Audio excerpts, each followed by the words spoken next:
talk about working people, working towards creating a system that puts people before profits. And the capitalist system is the exact opposite. The government shutdown, I don't know if you read it or not, the House of Representatives voted that no matter what happens, the bondholders will receive full payment.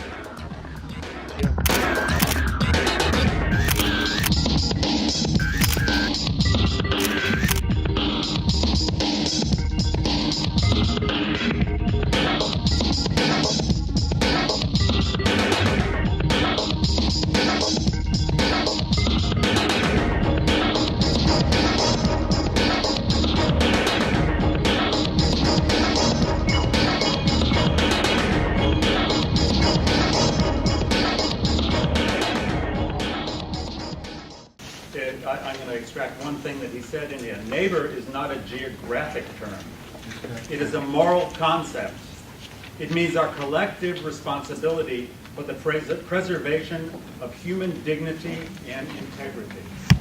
Something to take into consideration. So we come from our neighborhoods, but yet we come together, CNC especially, we come together from all parts and consider, what's for the good of all of us. What are the problems we have throughout the city, and how can we help each other solve them?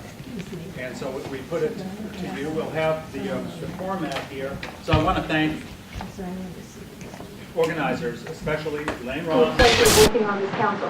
I've worked in the city for 35 years. I have been very active as a community activist and a lawyer before I came to this position, and I'm delighted to be here with you to talk about neighborhoods.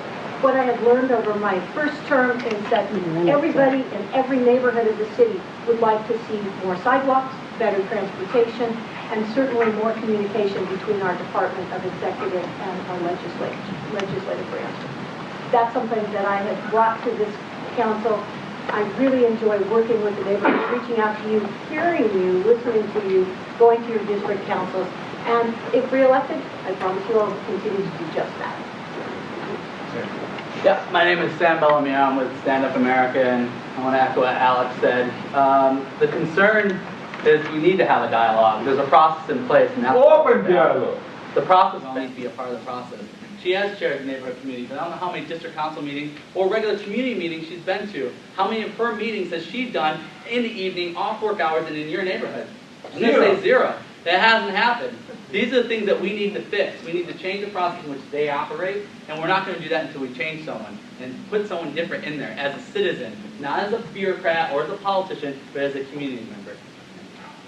And just briefly, Michael Bryan was here earlier, and he sends his regrets, and he is the incumbent. Can I get into it?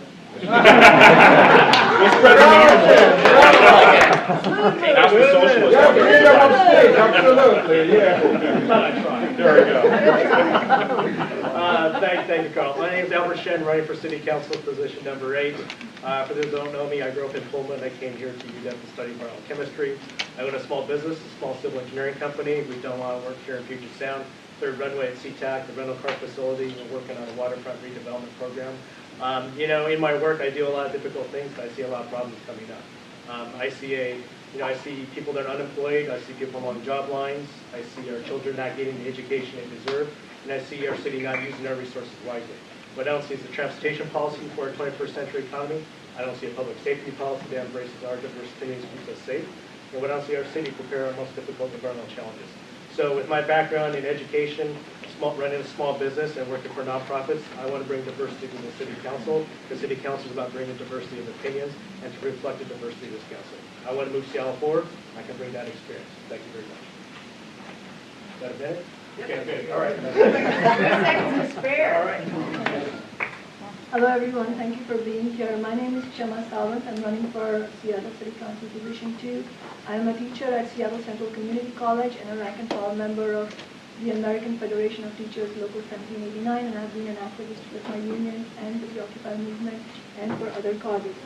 And in yet another election year flooded with candidates eager to serve corporate interests, I am running to represent working people and grassroots communities and neighborhoods who have little voice in city government. Seattle is becoming increasingly an unaffordable place to live for most of us, Many of our workers are among the working poor, particularly women and people of color. While the richest 1% have grown richer, rent is skyrocketing out of control. I'm campaigning for a citywide $15 an hour minimum wage and a millionaire tax to fund mass transit and education. And I will work to establish a democratically elected civilian oversight committee with full powers over the Seattle police, because racial injustice and targeting of people of color has become systematic. Thank you. My name is Richard Conlin, and I'm a community and neighborhood activist who's been serving on the City Council for a while. I started my work as the Public Safety Chair and then the Land Use Chair for the Madrona Community Council. I was one of the 3 people who got the Central Area Neighborhood Plan started, and my first job on the City Council, my first task, was to move neighborhood plans through the process of getting approval and then moving into implementation on the council. My mission over the last 15 years that I've been on the council has been to make sure that those neighborhoods and neighborhood plans get implemented, get worked on, and that people have the opportunity to do things in their neighborhoods that they want to do. That's why I led the effort initially to triple the neighborhood matching fund, and I fought continually to make sure that the neighborhood matching fund continues to be strong. There's lots of things we need to work on: transportation, public safety, human services, education. All of these things are things that happen in everybody's neighborhood, and my job is to listen, lead, and deliver on things that you need for your neighborhood. Hi, I'm Nick McConna. I'm on the City Council. And before I got there, I was very involved in community activism. I worked in the community, University District Community Council, and we fought actually the high-rise that's there right now, and we were able to extract some money from them. Some of you were probably here, or we got them to support the Community Council. Most recently, I've carried on a tradition with South Lake Union. I was able to get Vulcan's high-rises reduced significantly facing the Lake Union, and was able to increase the amount of affordable housing available there. In my past as well, I've been very concerned about where money is invested in the city. I helped start a group called Coalition Against Redlining, stopping banks from extracting money from the neighborhoods. And currently I'm involved in fighting forced foreclosure and looking at various tools like eminent domain that might be useful to use. I've also successfully passed through paid sick leave to the City Council, and I want to see it enforced in the city at this time. That's why we vote my energy. Thank you. Hi, my name is Edwin Fruit. I'm the Socialist Workers candidate for City Council Position 6. I'm a factory worker, and what we talk about is the class-divided society we live in. Now, the capitalist class, which runs the politics and economy in this country, is on a continuing assault against working people in this country and around the world. We raise demands that are necessary to unite the working class and to give it confidence that it can organize and mobilize to replace the capital system with a workers' government. The things we raise are, we call for a massive public jobs program paid for the federal government to put millions to work, which we need. We call for unionizing all workers and decriminalizing the status of undocumented workers. We defend a woman's right to choose abortion and demand an end to all restrictions on access. We also demand freedom for the Cuban Five, who've been framed up and imprisoned by the U.S. government for defending the Cuban Revolution. And finally, we're in solidarity with the Syrian people's fight against the murderous Assad regime and the anti-working class groups and opposed U.S. intervention. Bill will go ahead and start with, and we'll have a 1-minute response. In our parking, especially for all the neighborhoods and business communities as well, I want to see those roll back to 6 p.m. So that's for me as a revenue generator for the budget. But as far as public safety, I want to see more enhancement on the public safety side, transportation. State of the city, then first we have to make our taxation system progressive. If you look at the sources of our revenues, they come from property taxes, sales taxes, regressive business taxes. This is the biggest problem that we're facing. We're putting all the burden on ordinary working people, low-income people, and small businesses, all of whom are struggling, and we really need to target big business and big corporations involvement. They clearly haven't gone to the south of Seattle and talked to people of color and how they feel about it. Thank you very much. Well, thanks for the question. The main concern I have with the mayor's budget is that there are a number of new programs in it, and a lot of them we don't really know whether they're actually going to be effective or work. So whatever new programs the mayor is proposing, we need to really evaluate and make sure that they're things that are going to achieve the goals that he says they're going to achieve. My priorities for the budget and things that I will be looking to add are really, I'm going to focus on 3 things. One is domestic violence. That's been a work that I've been undergoing for the last 10 or 15 years and continue to want to work on that, particularly housing for the victims of domestic violence. That's something that is desperately needed. That's where a large source of our homelessness is, and I want to continue to do some work on that. Secondly, food. I want to make sure that we fully fund the Fresh Bucks program, which is a program that doubles the amount of money that somebody with food stamps can spend at farmers markets. And thirdly, urban forestry. We've just passed an urban forest stewardship plan. We need to make sure we fund maintenance of our trees, engagement of the community in taking care of trees, planting new trees, and reaching towards our... This should be illegal. They're surveilling these intersections, stealing our money. They're funding this $200 million arena, $500 million. $300 million is going to be from the county, $200 from the city. And this is the problem. We're funding our tax dollars for the billionaires. These people want their private arena while we could be using our... How about this, city? How about we get $200 million and you give it to Stand Up America and we'll help with the homeless problem. We'll build homeless housing. We'll give some money to the Neighborhood Development Committee. We'll give some money to the neighborhoods themselves. $200 million is a lot. Why are we giving it to an arena? This is the reality, guys. But I don't know why the conversation on how we can get more money into one fund when we have only $50 million for the Human Services Department. We had 30 deaths this year. We need to change something, guys. Because we don't have freedom of speech. Everybody supposed to be speaking. Everybody. But not constantly. Yeah. Yeah. So she is good.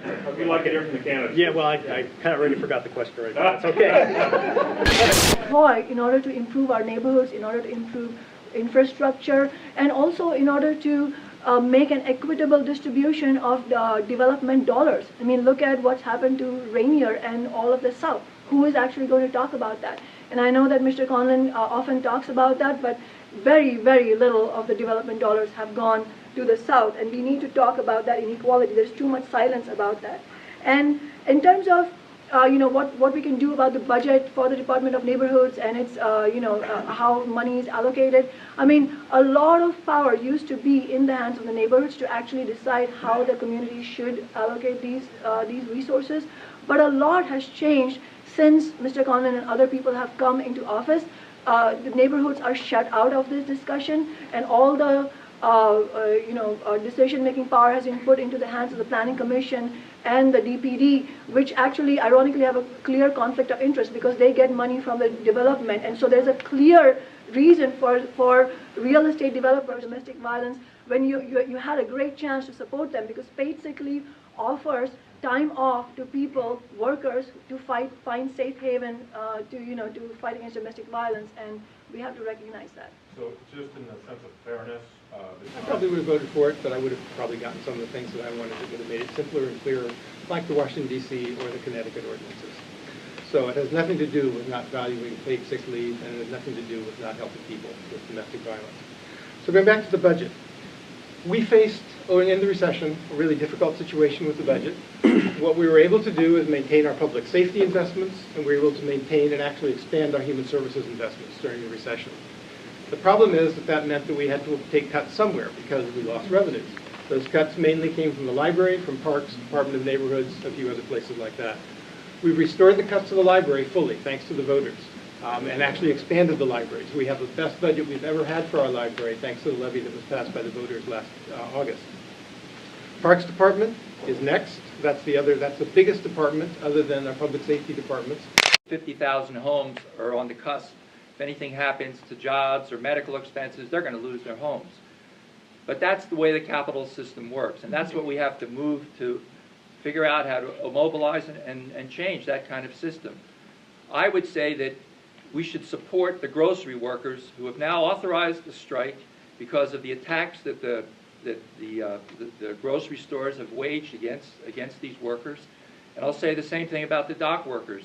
There's the Pacific Maritime Association West Coast contract comes up next year. ILW's been under attack for several years, and if there's any kind of action, if they decide that they don't want to accept their contract, we in the City Council and the city as a whole and the labor movement will have, need to support the talk about working people, working towards creating a system that puts people before profits. And the capitalist system is the exact opposite. The